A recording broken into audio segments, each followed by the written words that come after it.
कल पोको ने भारत में अपना नया स्मार्टफोन पोको M2 प्रो कर दिया लॉन्च। लेकिन पिछले कुछ समय से हम ये देख रहे हैं, जब भी कोई अनाउंसमेंट होती है Xiaomi या पोको की तरफ से, कहीं ना कहीं साथ में एक कंट्रोवर्सी का क्लाउड उसे घेरने लग जाता है।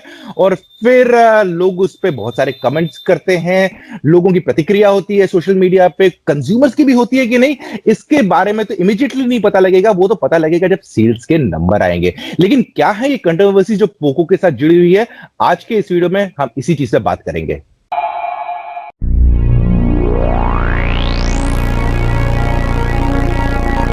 हाय फ्रेंड्स, मैं हूं संदीप और आप देख रहे हैं द मोबाइल इंडियन। और मैं हूं निमेश दुबे टेक पीपी से। तो फ्रेंड्स, आज हम दोनों बात करने वाले हैं क्या क्या कंट्रोवर्सी जुड़ी है पोको के साथ और किस कंट्रोवर्सी में है दम, और कुछ है जो बिल्कुल अफवाहों के नाम पे फैलाई गई है जिसका कोई मतलब नहीं है ऐसी कि नहीं, अभी हमको नहीं बताएंगे, वो आपको वीडियो के एंड में पता लग जाएगा।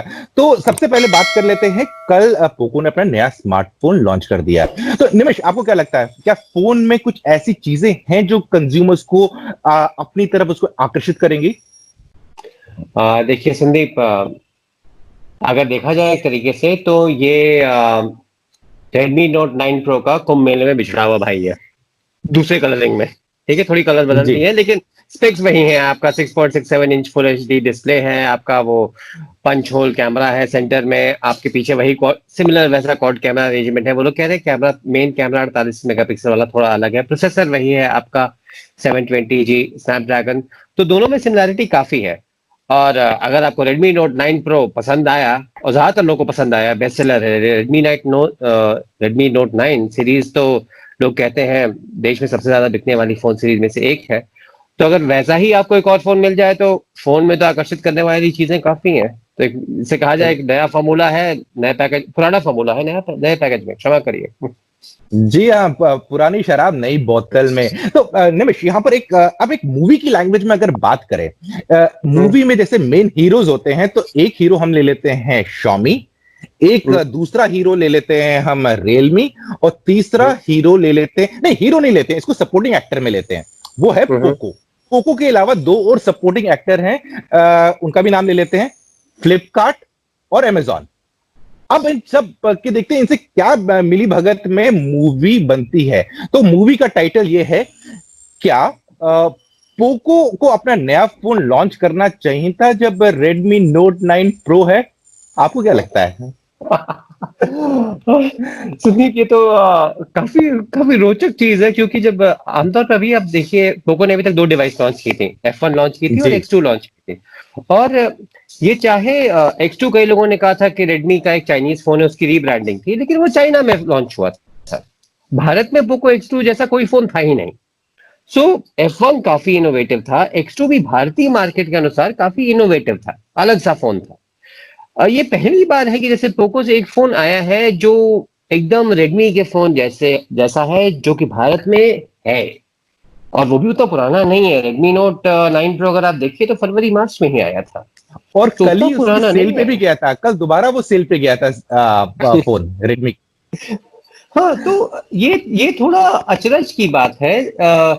आपने देखिए, जैसे सपोर्टिंग कास्ट की जैसे बात की, तो कई लोग ये कह रहे हैं, अब हमें सच्चाई क्या है ये तो वही लोग जाने, लेकिन कई लोग ये कह रहे हैं कि जैसे रेडमी का वर्चस्व ज्यादातर Amazon पे है और ऑफलाइन में है ज्यादातर, और ज्यादातर उनके फोन सब Amazon पे बिकते हैं, Amazon पे ज्यादातर बिकते हैं, Xiaomi के Amazon पे बिकते हैं या उनके स्टोर्स पे बिकते हैं। अब उनकी ऑफलाइन प्रेजेंस भी काफी स्ट्रांग हो गई है। और फ्लिपकार्ट जो काफी बड़ा रिटेलर है, काफी बड़ा ई टेलर है, हमारे किसी भी स्टैंडर्ड से देखिए इग्नोर नहीं कर सकते, फ्लिपकार्ट पे शायद थोड़ा सा वीक पड़ रहे थे। और पोको जो है वो फ्लिपकार्ट एक्सक्लूसिव है, अब फ्लिपकार्ट पे बिक रहा है, तो एक मुझे लग रहा है जैसे लेकिन यहाँ पर इंटरेस्टिंग है, फ्लिपकार्ट पे तो Realme भी है। हाँ जी, तो लेकिन रियलमी, शायद रियलमी का शेयर लेना चाहते हैं पोको, या वो चाहते हैं कि भाई जिसको रेडमी ना मिला हो उसके पास दूसरा ऑल्टरनेटिव मिल जाए। पता नहीं, खिचड़ी कुछ पकी जरूर है यहाँ, स्ट्रेटेजिक खिचड़ी पकी है डेफिनेटली क्योंकि बहुत सारे लोग जो Amazon पे जाके फोन लेना चाहते हैं और उधर Xiaomi का फोन देख रहे होते हैं, और जब Xiaomi का फोन नहीं मिलता है तो इनवैरिएबली बहुत सारे लोगों की सेकंड चॉइस बन जाती है Realme, और उसके लिए फिर वो लोग रुख करते हैं फ्लिपकार्ट की तरफ। वो जैसे फ्लिपकार्ट पे पहुंचते हैं तो वो रियलमी लेते हैं, लेकिन अब उसको टक्कर देने के लिए आई थिंक Xiaomi ग्लोबल की स्ट्रैटेजी हो सकती है कि वहां पर पोको को भी फिट कर दें ताकि लोग उसको लें, और इसी की वजह से इन लोग ने एक alternative Xiaomi Redmi Note 9 Pro का लॉन्च किया, हो सकता है, कंफर्म हम नहीं कर सकते। कंफर्म भाई, वो तो फ्लिपकार्ट की गति फ्लिपकार्ट जाने भाई। जी बिल्कुल बिल्कुल। इसके अलावा एक और लोगों की कंट्रोवर्सी आजकल हम देख रहे हैं, कल से खासकर सोशल मीडिया पे लोगों ने कहा है कि जो पोको का नया फोन आया है उसमें ऑलरेडी बहुत सारे एप्स ऐसे हैं जो कि गवर्नमेंट ने बैन कर दिए हैं। तो आपको इस पे क्या लगता है, क्योंकि आप ये फोन डिवाइस देखे हैं, आपने उसको यूज किया है, क्योंकि मैंने डिवाइस यूज नहीं किया तो इस पर मैं कमेंट नहीं कर सकता। हाँ यूज किया है संदीप, लेकिन फैक्टर्स की ये जो डिवाइस हम लोग को भेजी गई थी, गवर्नमेंट के बैन के पहले भेजी गई थी। जो रिव्यू यूनिट्स हमारे पास आए थे वो उससे पहले आए थे, तो मुझे लग रहा है ये मैन्युफैक्चर उसी समय जा चुकी होगी। तो जो एप्स यहाँ डाले गए हैं वो गवर्नमेंट का, जिसे हम लोग कहा जाए गवर्नमेंट का को डिसोबे नहीं किया है इन लोगों ने, वो पहले ही मैन्युफैक्चर में जा चुके थे, प्री इंस्टॉल्ड वहां से आए हैं। और जहां तक मुझको पता है वो लोग एक अपडेट लॉन्च करेंगे जिससे ये एप्स हटा दिए जाएंगे। और मेरे केस में तो मैं इन एप्स को अनइंस्टॉल कर पाया था, मुझे कोई प्रॉब्लम नहीं हुई। एक क्लीनर ऐप था और एक शायद कोई सोशल नेटवर्किंग ऐप था, मैंने अनइंस्टॉल कर दिया तो ये ऐप हट गए। लेकिन हाँ आई मीन मुझे लग रहा है फ्यूचर एडिशंस में, अभी तो सेल पे ऑफिशियली गया भी नहीं है M2 Pro, अभी तो फ्लिपकार्ट पे जाएगा, अगले हफ्ते शायद जाएगा। तो जब उस पे जब जाएगा, होपफुली फाइनल रिटेल यूनिट्स जो होंगे उस पे ये ऐप शायद हटे हुए होंगे। राइट और मुझे एक और चीज लगती है Xiaomi और पोको की कम्युनिकेशन के साथ, बहुत सारी चीजें हैं जो ऑब्वियस दिख रही होती है जिसके बारे में वो बता सकते थे पहले ही, क्योंकि कल जब लॉन्च किया था उन लोग ने तभी ये बोल सकते थे कि भैया इसमें ये कुछ एप्स हैं जो प्रीलोडेड आने वाले हैं, लेकिन हम इसको आपके अपडेट से हटा देंगे क्योंकि ये फोन प्रोडक्शन से पहले बने थे। अभी जवाब नहीं दे रहे हैं, जब कंट्रोवर्सी बन जाएगी उसके बाद जवाब देंगे। तो इसे आप कम्युनिकेशन का फेलियर कहेंगे या फिर वो लोग आइडेंटिफाई नहीं कर पा रहे हैं सही चीजें किस टाइम पे क्या बोलना है? नहीं, मुझे ये नहीं लगता संदीप, मुझे लगता है हम लोग को ये तो एक रिव्यूअर इशू है। रिव्यूअर्स के यूनिट्स जो मिलते हैं पहले मिलते हैं, और मुझे काफी हद तक विश्वास है कि ये लोग जो फाइनल यूनिट जो सेल पे जाएगा, कंज्यूमर के पास जाएगा, उसमें शायद ये एप्स होने की चांस कम है जहां तक मुझको पता है। क्योंकि पोको, अगर आपको पता है, वन प्लस की तरह पोको सॉफ्टवेयर की साइड में काफी प्रोएक्टिव रहता है, आपको अपडेट्स मिलते रहते हैं। एक्चुअली Xiaomi से ज्यादा प्रोएक्टिव रहता है, कभी कभी अपडेट्स मिलते रहते हैं, कैमरा चेंज होती है, कई चीजें होती हैं। तो मुझे लग रहा है इसे फिक्स कर देंगे। उन्होंने शायद इसलिए मेंशन नहीं किया क्योंकि कस्टमर को जो यूनिट्स मिलेंगे, रिटेल यूनिट्स जो मिलेंगे, शायद उनमें ये एप्स आपको नहीं मिलेंगे, हटे हुए मिलेंगे। तो ये इशू रिव्यूअर्स के लिए ज्यादा है, हम लोग को पहले यूनिट मिल जाते हैं और हमको जब यूनिट दिए गए उस समय ये बैन लागू नहीं हुआ था। राइट तो बस देखने की बात है कि जब ये फोन मार्केट में लॉन्च होंगे, कंज्यूमर्स के हाथ में ये फोन पहुंचेंगे, क्या उस टाइम पे इन ये जो एप्स है वहां पर अपनी एकदम पोजीशन बना के रखे हुए हैं या हटे हुए हैं? निमिष, इसके अलावा एक और इशू आ रहा है कि कुछ लास्ट ईयर जनवरी में आई थिंक मनु ने कहा था कि जो वीपी हैं Xiaomi के, उन्होंने कहा था कि यार कोई भी प्रोडक्ट लॉन्च होता है वहां पर किसी भी यूट्यूबर, टेक इन्फ्लुएंसर या इवन जर्नलिस्ट को नहीं आना चाहिए, क्योंकि वरना उस लॉन्च के कार्यक्रम का पार्ट नहीं बनना चाहिए, वरना उनका जो बताएंगे वो बायस लगेगा और ये सब तो मनी पावर होती है। लेकिन कल देखें पोको का लॉन्च, तो वो वाला स्टेटमेंट गलत था या उनको लगा कि अब टाइम चेंज हो गया है? कुछ समझ में नहीं आया, आपको क्या लगता है? मुझे लग रहा है इसका अगर हमें कभी सबूत चाहिए कि पोको इंडिपेंडेंट ब्रांड है Xiaomi से, तो ये इसका सबूत यही है कि कंटेंट क्रिएटर्स इन्वॉल्व थे लॉन्च में। क्योंकि बात तो आपकी सही है, मनु ने ये कहा था, पिछले साल शायद कहा था एक लॉन्च के बारे में, जब कोई और जनाब इन्वॉल्व थे लॉन्च में, तो उन्होंने ये टिप्पणी की थी। और काफी हद तक मैं इस बात से सहमत भी हूँ, क्योंकि मुझे लगता है कि क्या कहें, एक क्रेडिबिलिटी होती है आपकी, और आप किसी ब्रांड के बारे में टिप्पणी करिए, बात अलग है, ब्रांड के लिए टिप्पणी करिए तब बात थोड़ी सी, तब आप एंडोर्स करने लगते हैं ना, तब थोड़ी सी प्रॉब्लम होती है। लेकिन वो इंडिविजुअल की बात है। जहां तक मुझको पता है, अब आपको आई मीन ये तो पोको का डिसीजन होगा, Xiaomi का है या नहीं मुझे नहीं पता, क्योंकि Xiaomi तो जैसे आप ही ने कहा, मनु ने खुद कहा था कि उनको बस ये चीजें पसंद नहीं है। तो शायद पोको का कम्युनिकेशन डिसीजन था, उन्होंने समझा कि हम लोग कंटेंट क्रिएटर्स को डालेंगे, इन्फ्लुएंसर्स को डालेंगे, जिनके पास जिनकी फॉलोइंग है, तो शायद उन तक वो लोग रीच कर सकें।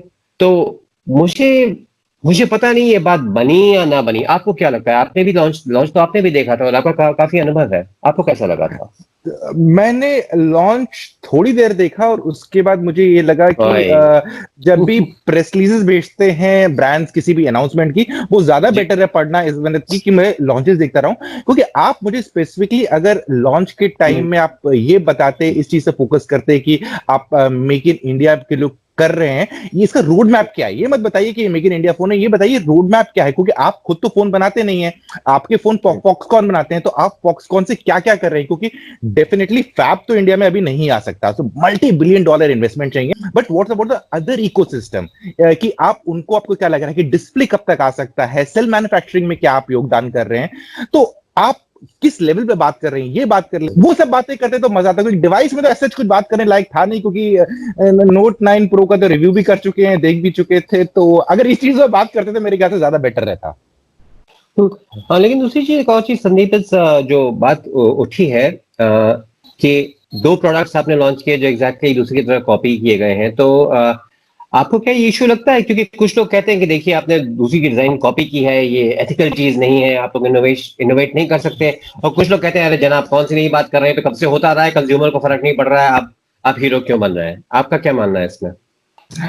मुझे इसमें ये लगता है कि एक्चुअली अगर एंड कंज्यूमर्स की बात करें तो एंड कंज्यूमर्स इसको इतना ज्यादा तूल नहीं देते हैं। वो क्यों नहीं देते हैं? क्योंकि हम लोग जो हैं, हम लोग रोज के रोज वही डिवाइस देखते रहते हैं, हर एक डिवाइस देखते रहते हैं, हमें मतलब वो घुसने की आदत हो चुकी है, हर एक चीज डिवाइस में घुसना, उसका डीएनए क्या है, वो क्या था कब था, तो हमें रहता है दिमाग में। लेकिन नॉर्मल कंज्यूमर दो तीन चीजें देखता है, एक तो देखता है प्राइस क्या है, और आजकल के सिनेरियो में वो ये भी देखना चाहता है कि ये डिवाइस मेड इन इंडिया है कि नहीं है, और तीसरा देखता है कि जो पैसा दे रहा है उससे उसको फायदा हो रहा है कि नहीं। तो मैंने एक मेड इन इंडिया वाला कहा है, वो ये देखते हैं कि अच्छा ठीक है यार, ऑप्शन तो हमारे पास बाकी मिल नहीं रहे मार्केट में और किसी ब्रांड्स के, लेकिन ये हिंदुस्तान में बन रहे हैं कि नहीं। तो मुझे बस वही लग रहा है कि कंज्यूमर्स काफी इतना शायद तूल नहीं देते होंगे, क्योंकि आप किसी भी रीब्रांडेड प्रोडक्ट को देख लीजिए, मार्केट में सेल्स के नंबर देख लीजिए, आपको लगेगा।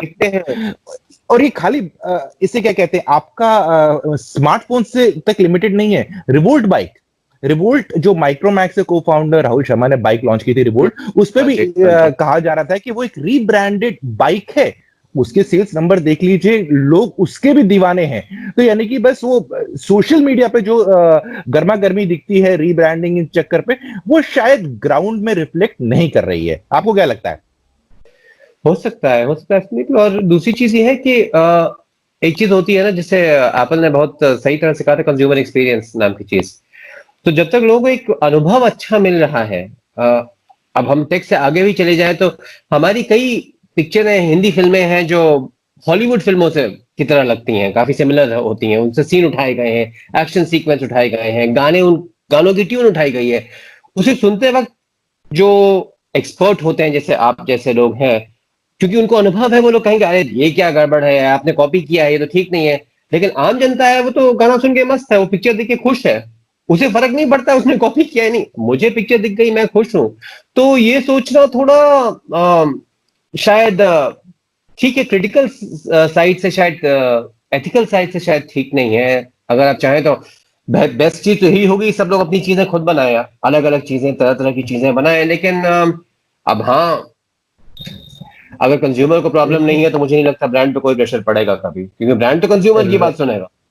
राइट। तो सो बात की एक बात, tech viewers, tech bloggers, tech writers की एक्सपेक्टेशन का स्टैंडर्ड थोड़ा डिफरेंट है कंज्यूमर्स की एक्सपेक्टेशंस के साथ। तो फ्रेंड्स, आज का ये वाला हमारा डिस्कशन यहीं समाप्त होता है। आप ये बताइए, आपको ये वाला फॉर्मेट अच्छा लग रहा है कि कोई भी हॉट टॉपिक हो रहा है जिसपे आप चाहते हैं कि हम डिस्कस करें और मार्केट में क्या चल रहा है उस बारे में आपसे शेयर करें, तो कमेंट सेक्शन में जरूर बताइएगा। तो हम ट्राई करेंगे अगली बार निमिष को है ना जल्दी से पकड़ के लेकर आए। निमिष, साथ में आओ, इस टाइम पे एक टॉपिक है, हमें डिस्कस करना चाहिए और लोगों से कनेक्ट करना चाहिए। Thanks Nimish for your time, it was lovely talking to you. Thank you Sandy, it was fun. So friends, मिलते हैं एक और नए वीडियो में जल्दी ही, तब तक के लिए आप अपना ख्याल रखिएगा।